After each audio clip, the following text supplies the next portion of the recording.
Welcome back to the channel. This is the Action Figure Grader, and today we're going to look at some more recent mint on card vintage Star Wars sales. A few vehicles, although one seller, I'm pretty convinced it's not a legitimate seller just based on the sales prices, but if it is legit, somebody got some really good deals. So thank you, as always, to my Patreon supporters. Thank you for watching. I really appreciate it if you guys would leave a like, as it does help out with the channel. We got some early card backs to start off with. This seller is called Grandparents Garage. That's like the dream of every collector, is to find some grandpa that's got a bunch of 12 backs in their garage. This seller has over 3,300 transactions, so I'm sure it's legit.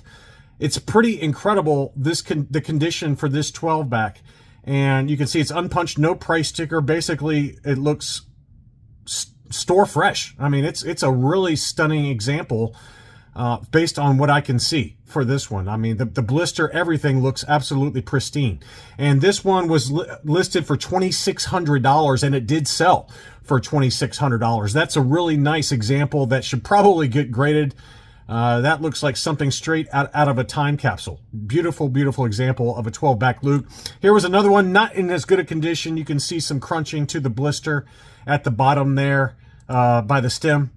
Just a little bit of crunch going on there. This one was a 12-back B. I don't know what this one was.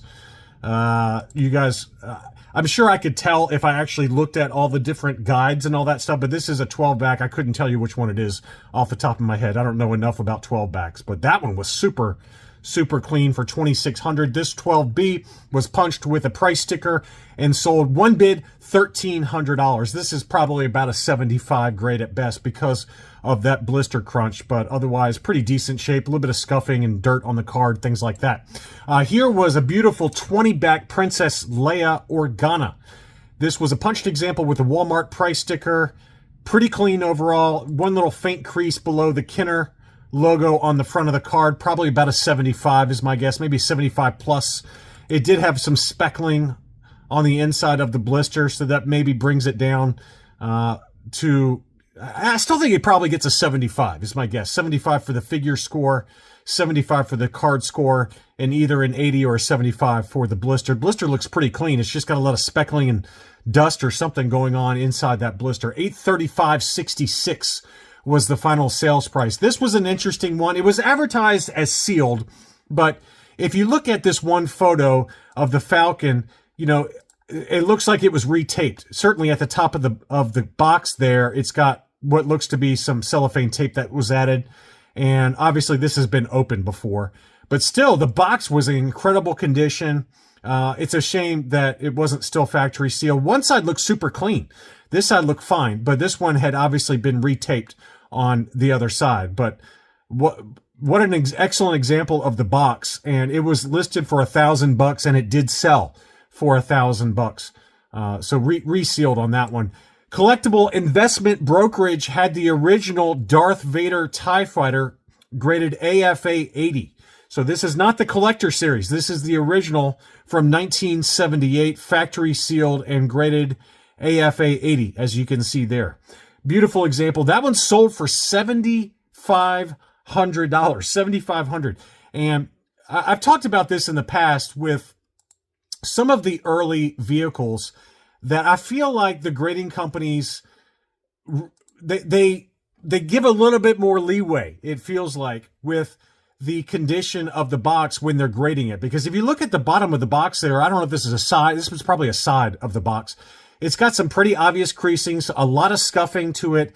They still gave it the 80 score. A little bit of scuffing on this side of the box.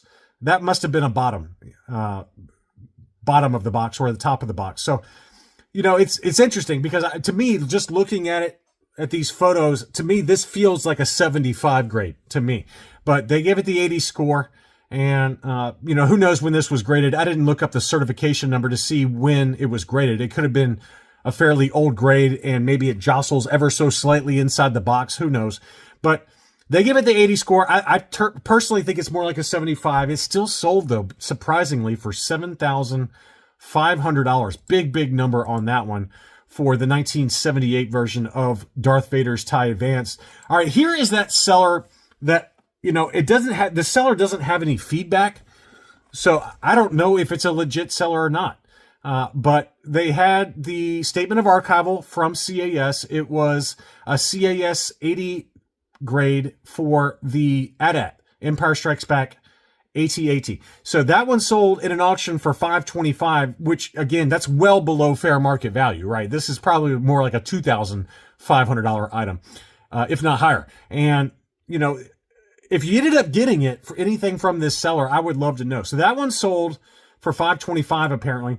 Now, what makes me question it is that there was another seller that has 66 feedback, but only 82.5% or 82.4% positive for the Slave 1 CAS 80 Plus that sold for $1781.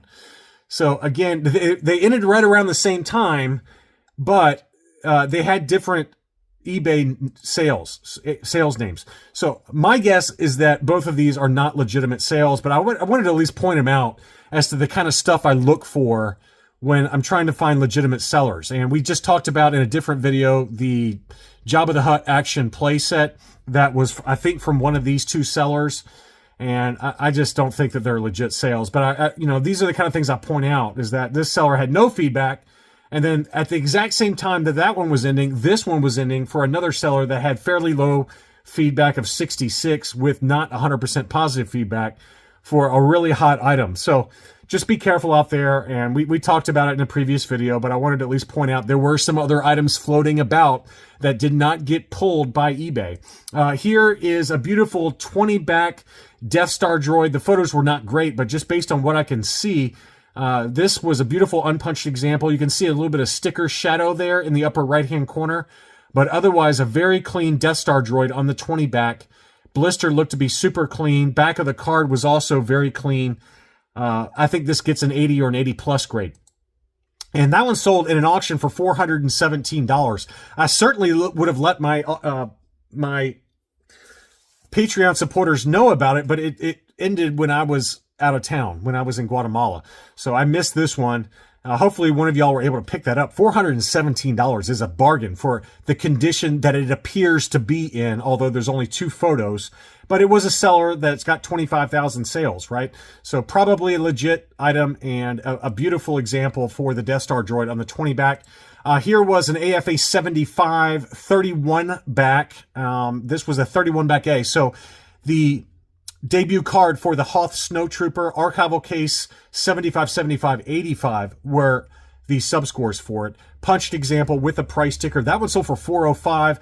Obviously, a 75 grade for the blister, in my opinion, was very generous, given the heavy, heavy denting to the blister. And the seller didn't try to hide anything. I mean, the seller pointed it out very clearly, but I am shocked that they got the 75 for the blister score and a 75 overall. This feels to me, just looking at the blister condition, like a 70 grade. But that's why it sold for so cheap at $405. Next up was a 41 back R2-D2 clear blister, unpunched example. Pretty clean condition, probably about an 80 would be my guess. You can see there the blister was in pretty decent shape there. Card was also in very good shape. I think that gets an 80 grade despite the slight sticker residue in the upper right-hand corner. Unpunched example, $468.95. It was a buy it now situation for that one.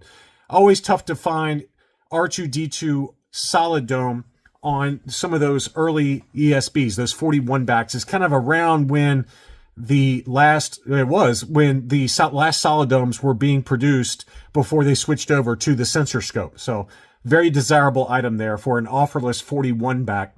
Next up was a slightly yellowed blister, Han Solo in his Bespin outfit. It was a yellowed 80 overall from AFA, and it got 80, 80, 80 for the subscores. And you could see some heavy creasing by the hang tab, but it was still somehow still attached, and it did have yellowing to the blister. That was sold for $950, which, no offense if you happen to be the person that bought it, okay? I just think that, in my opinion, that's probably a little high.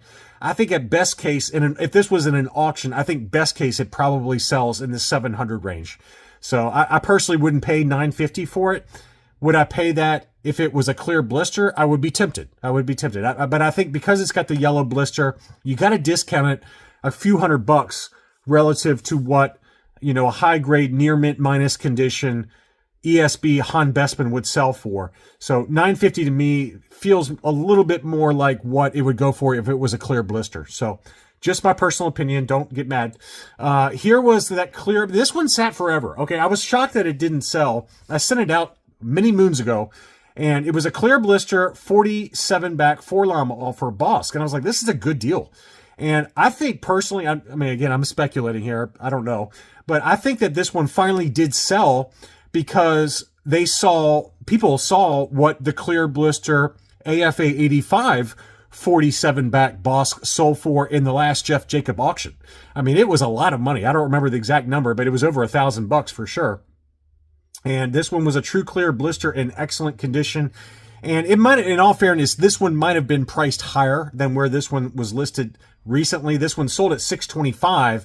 Now, it could have been listed higher. I don't remember, but I did send this out several times, or at least one time. And I know I had it in a what to buy video many moons ago as well, a couple months ago. It sat and sat and sat, and I was tempted on it, to be honest with you. I think it gets an 80 grade easily, if not an 85. But that one did finally sell at $625, and I'm not terribly surprised that it did finally sell. Next up was another 47 back. This one had a slightly yellowed blister for Luke X-Wing. This one was one that I highlighted in a recent What to Buy video. AFA 85, straight 85s for the subscore. It was slightly yellowed, as you can see there.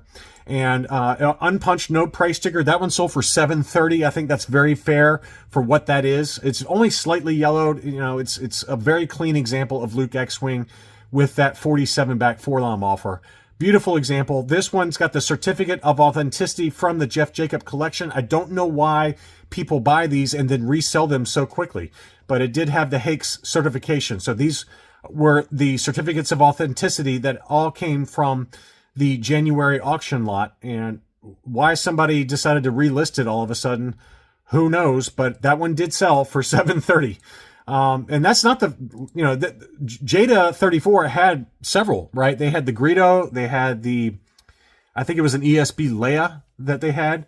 So why somebody bought them and then changed their mind and decided to sell them in an auction of all things?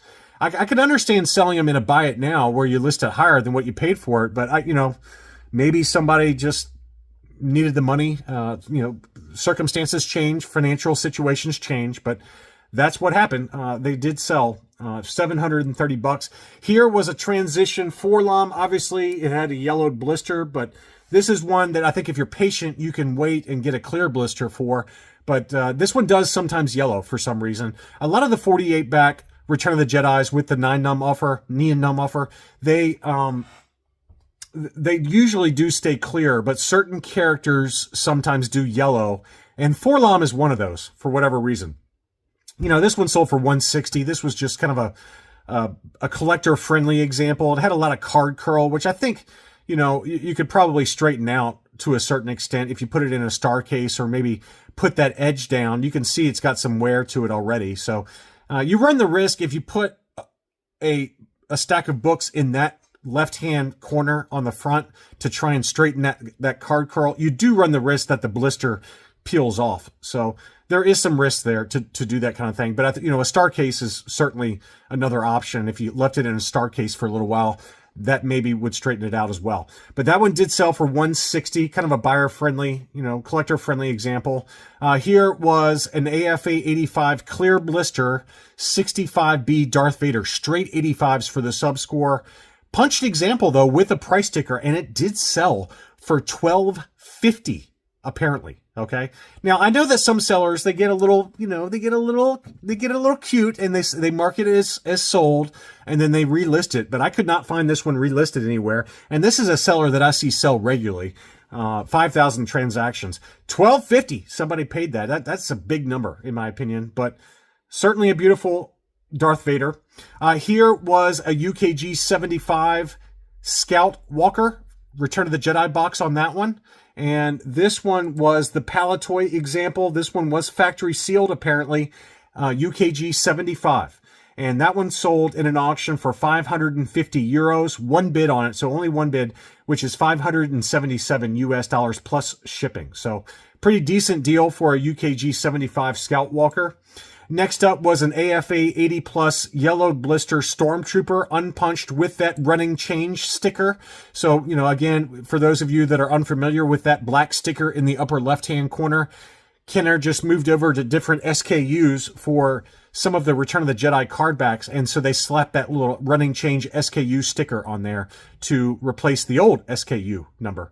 So this one, again, was an AFA 80 Plus, 80, 80, 85. It did have the Anakin offer there. That one sold in an auction for $330 on 27 bids. Pretty decent deal if you could live with the yellow blister. High grade example Stormtrooper. Next up was an ungraded Yoda. Obviously not in the most perfect condition. It had a very slightly yellowed blister, and it did have a lot of wear to the hang tab there and the card back. A lot of creasing going on there. But it was unpunched, and it was a semi-clear blister, almost clear. And that one was a 65 back B. That one sold for $550, which, pretty decent sales price for the condition it was in. Probably at best a 70 grade, probably more like a 70 if I'm being honest with you, because of the damage to the blister as well as the card back by the hang tab. But it did sell apparently for $550. This seller is one we've highlighted in recent sales. A lot of collector-friendly examples, not perfect cards, but hard to find Luke Skywalker in his Hoth battle gear with the Revenge of the Jedi offer. And you can see, again, a lot of wear to the hang tab there, but again, a very collector-friendly price. Clear blister, $255 on that one. Pretty fair price there. And then the same seller also had a clear blister 77 back Leia Hoth. And this one was in better shape. Again, it wasn't perfect. It had some wear around the hang tab, but I think it's got a decent chance at about a 75. You can see some shadowing for the, I don't know, again, that could be reflections from the seller there in the upper left-hand corner. I think it's got some scuffing potentially. It also does have a Fred Meyer price sticker, but the blister was in really good shape. I think it's got a decent chance at a 75 plus or maybe a low 80. $349.09 was a very fair price on that one. On to the Power of the Force. We got some Ewoks from the Power of the Force line. Ramba sold in an auction for $209.50. This was Lumat AFA 80. This was a punched example, no price sticker. That one sold for $350.